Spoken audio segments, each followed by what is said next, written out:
Hello, नमस्ते, प्रणाम। मैं एक देवी गीत गाने जा रही हूँ। अगर आप लोग को अच्छा लगे तो लाइक, सब्सक्राइब, शेयर जरूर करना।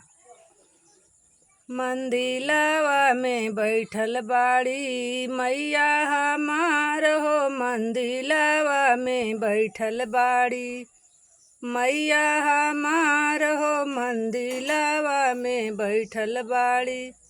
हमरा ही मैया के छोटे छोटे अखिया बड़े, हमरा ही मैया के छोटे छोटे अखिया बटे।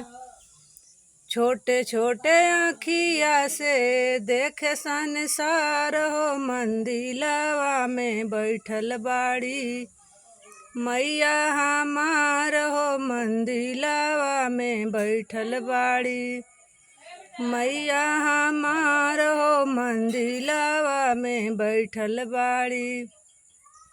हमरा ही मैया के छोटे छोटे हथवा बाटे, हमरा ही मैया के छोटे छोटे हथवा बाटे।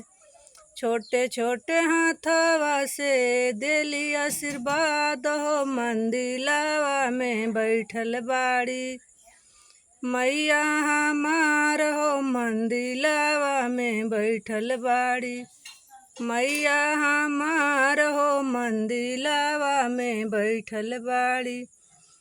हमरा ही मैया के छोटे छोटे गोड़वा बाटे, हमरा ही मैया के छोटे छोटे गोड़वा बाटे।